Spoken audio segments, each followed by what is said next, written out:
Oh, yes, April 21st. And we are springing into our true identity.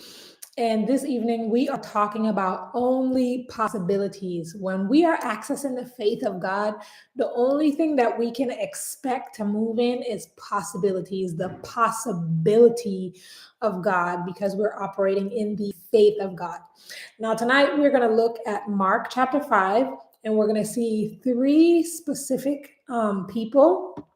We're not going to read through the whole thing because it is fairly long, but hey, thanks for saying hey. I would love for you to stay and remain encouraged in these moments and feel free to chime in. So, literally, tonight we're talking about the possibilities. When we're operating in the faith of God, we can only expect uh, possibilities. And of course, it's Sharuto. Oh, I see you, sis. So Mark chapter 5, right? Mark chapter 5. And what I want us to look at is it in Christ. When we are in Christ, we have now become one with Christ. We have now become one with Christ. And you've heard me on here quote several times 1 John 4:17, right? That we are like Christ here in this world right now, not some future time, but right now, because his power is operating in us. The Spirit of God lives in us. And that's where we're operating from. So anything that Jesus did in his life on earth, guess what? We can do it too. We can do it too, because the same spirit that raised Jesus from the dead is the same spirit that lives in us. And that same spirit is giving life to our mortal body. That same spirit is now our DNA, and we belong to God and we operate from the faith of God, right? So check this out. In Mark chapter 5, the three things that we see Jesus exemplify for us is his intentionality in going. He really goes for us, right? He literally leaves his comfort to make a personal mission trip for us. And we see that in Mark chapter 5 when he literally goes to the other side. This is what it tells us in Mark chapter 5 verse 1. It says they came to the other side. That's how it starts off. They came to the other side. And as soon as he got out of the boat, talking about Jesus, a man with an unclean spirit came out of the tombs to meet him. So when you read through this story, you'll see that literally Jesus went to the other side intentionally to meet this man and to make him free from these unclean spirits, right? So in Mark chapter 5, we see that Jesus intentionally goes, and he literally intentionally goes for you. And the other thing that we see about Jesus' character is that he intentionally waits. He intentionally waits for us to meet our faith.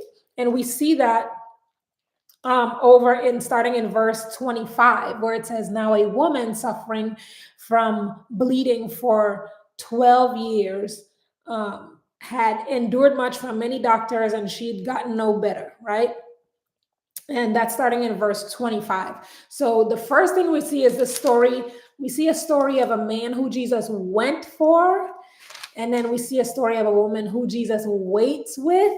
And then the other characteristic that we see from Jesus in Mark chapter 5 is that Jesus intentionally, there's a theme here, intentionally. Jesus intentionally inspires faith in others and helps them to believe for possibilities when it seems totally impossible.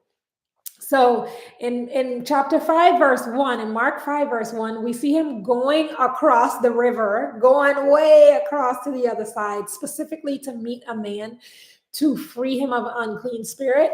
And then starting in verse 25 of chapter 5, we see him waiting because he was on his way with a leader of the synagogue to prevent his daughter from dying. But in the middle of his journey, here's a woman who had great faith. And she was like, look, if I could just touch the hem of his garment, I'm going to get what I need. And then he can keep going, do what he got to do. He don't even have to look at me, right? But we see Jesus intentionally wait and serve her and meet her need. And sis got healed. You know, we talked about this last month in great detail. And we saw sis get healed, right? And then Jesus intentionally inspires faith in others when it seems impossible. And we see that because after this story, down in verse 35, after he heals the woman, down in verse 35, it says, while he was still speaking, people came from the synagogue leader's house and said, your daughter is dead. Why bother the teacher anymore? When Jesus overheard what he said, he told the synagogue leader, don't be afraid, only believe. Okay, you know how I end this time when I said, believe God, right? So I'm encouraging you and I'm encouraging me to only believe, because as sons of God, we now get the joyful opportunity to operate in the faith of God as Jesus did, right? So number one is that Jesus intentionally goes. So let's go back to 5 verse 1, and it says, they came to the other side of the sea, to the region of the Gerasenes. As soon as he got out of the boat, a man with an unclean spirit came out of the tombs to meet him. And then it tells us about this man, how he lived in the tombs. The townspeople tried to shackle him down because he was running around screaming. He was cutting himself in the mountains. He lived in the graveyard, basically. Man's was insane. He was not in his right mind. But Jesus made a trip specifically for this man, right? And Jesus goes to him. And then Jesus literally, I want to read this verse 6. When he saw Jesus from a distance, he ran and knelt down. And this is not only just talking about the man, this is talking about the unclean spirit inside the man, right? It says, when he saw Jesus from a distance, he ran and knelt down before him. And he cried out with a loud voice, what do you want with me, Jesus, Son of the Most High God? And then he's saying, I beg you, he said, I beg you, don't torment me. In other words, he's saying, don't give me the final judgment that I know is coming, because I know you're the Son of God and I know you can do that right now. But he's basically saying, I want to stick around, you know? And Jesus is, and this is why he did all that, because Jesus had already told him. Jesus had already told him to come out of the man. In other words, Jesus had already issued the command for this man to be free from this unclean spirit. And so Jesus literally made a trip, intentionally goes across the sea to meet this man, to free him, right? So I want us to learn from this story. Again, we don't have time to read the whole chapter. Maybe if I would have started earlier, we would have. But I want you to read this for yourself and see how Jesus intentionally goes, right? And Jesus does the same for you. And his spirit, the Spirit of God, is living in you to encourage you to do the same thing, to intentionally go in the behalf of people who need the freedom of God in their lives, who need the gospel, who need the transformation of the gospel, who need freedom from unclean spirits, right? God has given you the authority. Jesus has given you the authority as a son of God to now free others, right? So you can intentionally go and make these commands that Jesus did here to tell the spirit to come out and leave this man alone, right? And we see that Jesus intentionally went, because it said,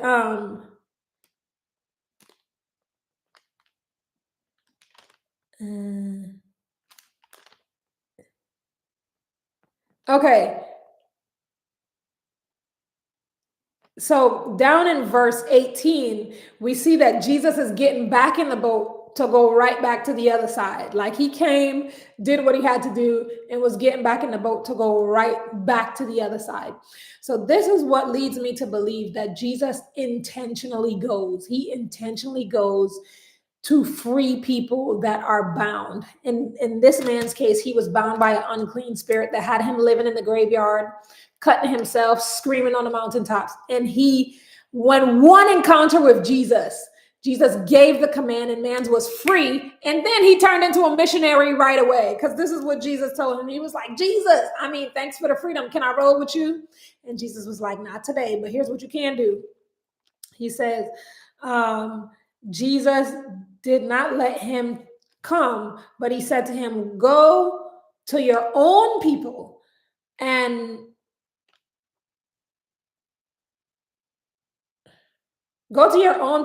basically tell them what the Lord has done for you and how he has had mercy upon you. So the man went. Okay, so you see how it is? When Jesus intentionally goes, then right away he's commissioning you to go. Jesus has freed you and you have a bountiful freedom from God. So he's telling you, guess what? Now you can go and do the same thing. Tell your testimony about what God has done for you. And in so doing, it's going to free others. Okay? I'm telling you, you are a loved son of God and you can operate in the faith of God and free others also. Yes, that's what I'm talking about. Yes, we have to walk in faith and believe that the Spirit of God is operating in us. And because of that, we can bring the freedom of God to others, right? All right, so we see that Jesus intentionally goes. Now in verse 25, we see that Jesus intentionally waits, right? And Jesus intentionally waits to bring the life of God into others. Here's this woman who heard about Jesus because she was going through all this from doctors, right? And she still wasn't made any better. She heard about Jesus and sis was like, look, if I could just touch his garment, I'm going to be healed. So she does that. She gets healed immediately, right? Immediately. And Jesus is waiting around. And when I say waiting around, we'll see it here because her idea was like, I'm just going to touch Jesus. I'm going to get healed and he can keep going. But here's what Jesus did to her. Jesus was like, first of all, who touched me? In a big crowd, his disciples are like, Jesus, look at how many people in this crowd. You're talking about who touched me? And Jesus was like, somebody touched me and power went out of me and I want to know who did it. And so the woman comes trembling before Jesus and she's like, listen, it was me. I just wanted to touch you. And when I did, I got healed. And then this is what he says to her. He confirms to her with compassion. He says, daughter,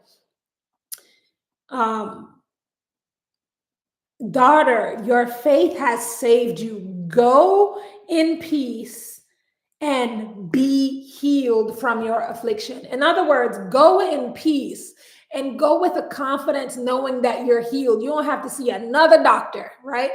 Be confident that you're actually for real healed, right?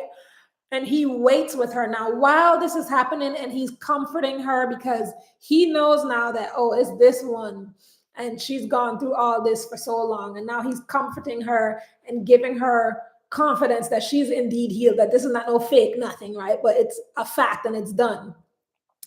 And so while Jesus waits intentionally with her, what ends up happening is that this man, that he was actually on the way to heal his daughter, people from his home came and said, well, your daughter's dead, so you might as well not bother to teach her anymore. And immediately, here's what Jesus does. We see that Jesus intentionally goes.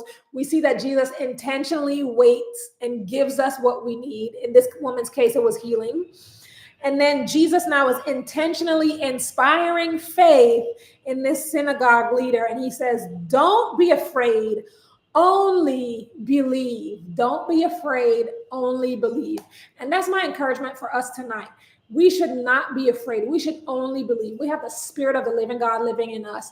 And as 1 John 4:17 says, that we are as Christ in this world. So we can operate as Jesus. We can intentionally go. We can intentionally wait and give people what is needed for the moment. And we can intentionally inspire faith in others to only believe, right? That's it. That's what I wanted to share with us tonight. And listen, I cannot wait to chat with you again soon, because I feel like we might have a part 2 for this. But until next time, be encouraged.